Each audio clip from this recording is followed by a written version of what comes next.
आइए इस स्वीकार पत्र के इस एपिसोड में स्वामी विवेकानंद जी रोजर अहमदाबाद से हमारे बीच में उपस्थित हैं। स्वामी जी नमस्ते। नमस्ते।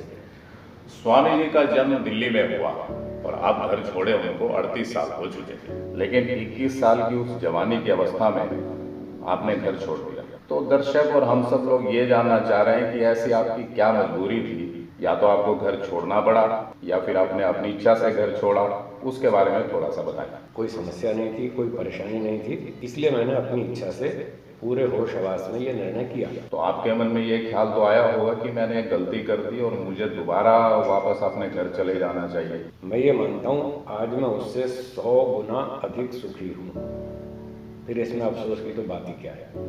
तो ये जो गृहस्थ में नहीं जाना है, ब्रह्मचारी रहना है, इस तरह का जो संयम है, इसके बारे में थोड़ा सा बताएं। ये बहुत मुश्किल कार्य लगता है। माता पिता ने हमको रोज संस्कार दिए, बाद में गुरु जी के प्रशिक्षण से और ईश्वर की कृपा से, इन सब कारणों से मैंने ये संकल्प किया कि मैं ब्रह्मचारी बनूंगा। मुझे भी इस कार्य में अच्छी सफलता मिली। विवेक भूषण से और संन्यास का जो नाम है विवेकानंद, तो उसके बीच का जो सफर है जी, उसके बारे में आप क्या महसूस करते हैं? आपको कैसा लगता है?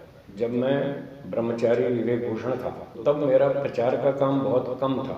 अच्छा रहता आप औरों की तरह एक मठ बना लेते, थोड़े से चेले बना लेते, चेलियां बना लेते, एसी कमरे में रहते, वो आके आपको वहीं पर मिलते, वहीं आपको साष्टांग प्रणाम करते, एक बड़ी गाड़ी में घूमते आप, तो वैसा कर लेते तो ऐसा आपको नहीं लगता वो ज्यादा अच्छा होता? ये सब योगाभ्यास में, वैराग्य में और मोक्ष में बाधा है। तो आप गृहस्थियों के बीच में रहते हैं, गृहस्थियों का आप भोजन करते हैं और गृहस्थियों को आप प्रवचन करते हैं, और उसमें आप ये कहते हैं कि गृहस्थी जो है झंझट का आश्रम है।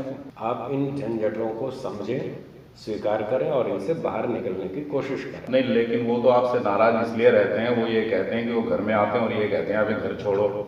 मैं तो सबको आप क्या सबका घर छुड़वाने आए हैं क्या? मैं सबको नहीं कहता कि अपना घर छोड़ो। तो आपने उनको एक बार दो बार समझाने का प्रयास किया, लेकिन वो अपने को मतलब जज तो थे ही आखिरकार। अरे जज है तो वो अपनी क्षेत्र का जज है, मेरे क्षेत्र का थोड़ी। हमें ये लगता है कि आपका किसी कहीं कोई संबंध है, उसको हम आप शायद ईश्वर कहेंगे या जी, तो उनसे आप पूछते हैं और फिर हमें उत्तर बताते हैं। तो हमारा भी सीधा संबंध करवा दें, हमें आपसे पूछने की जरूरत ही ना पड़े। तो इतने लंबे समय के अभ्यास से, ईश्वर की कृपा से मुझे ये सारे उत्तर सूझते हैं। तो फिर मैंने जब थोड़ा सा आगे उनसे पूछा तो उन्होंने बताया कि स्वामी विवेकानंद जी हैं रोजड़ में, वो मुझे छात्रवृत्ति देते हैं। जी, तो देखिए ये बात सत्य है। कुछ लोग ये सोचते हैं अरे ये कौन आगे बैठ गया सन्यासी, सही बात। कोई अच्छा आदमी है। अच्छा मैं इसलिए कह रहा हूँ कि उसकी नज़र में शायद एक जो स्वामी है वो अच्छे नहीं है। वहाँ के विद्यार्थी मुझे ऐसे देखते हैं, ऐसे जैसे कोई चिड़ियाघर से छूट कर आया। तो हमने ये 3 शब्द सीख रखे हैं, कोई बात नहीं। स्वामी जी का एक बड़ा संदेश है, कोई बात नहीं। सब लोगों को ये लगता था कि इस बाईपास के बाद आपका जो कार्य क्षेत्र है वो कम हो जाएगा। अब ये तो डॉक्टर साहब को पता होगा, मेरा हार्ट पहले से अच्छा हो गया या जैसा भी हो गया। तो कोई एक ऐसा उदाहरण देना चाहेंगे जिसमें आपको ये लगे कि इस आदमी का जीवन परिवर्तन हो गया? एक बम्बई के ही सज्जन है। स्वामी जी एक सीधा सा प्रश्न है आप जी, आप जो है सन्यासी होते हुए जी, गृहस्थी परिवारों में क्यों रुकते हैं? महर्षि दयानंद सरस्वती जी महीनों तक राजाओं के यहाँ निवास करते थे, बड़े बड़े सेठों के यहाँ ठहरते थे।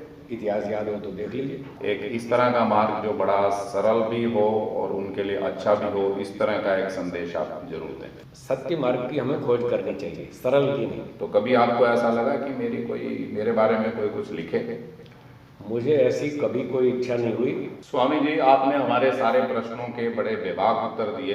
एक अंतिम प्रश्न आपसे है जो बड़ा धीरे से पूछना पड़ेगा, कहीं हमारे दर्शक नाराज ना हो जाएं। जी, हम आपसे ये एक गुजारिश करते हैं कि जब कभी भी आप वसीयत करें तो उस वसीयत के अंदर आप दर्शकों से या आपके इतने सारे जो फॉलोवर्स हैं जी, उस वसीयत में उनके बारे में आप क्या कहेंगे? मैं वसीयत लिख दूंगा कि जब तक मैं जीवित हूँ तब तक उस पर मैं उपयोग करता हूँ उसका।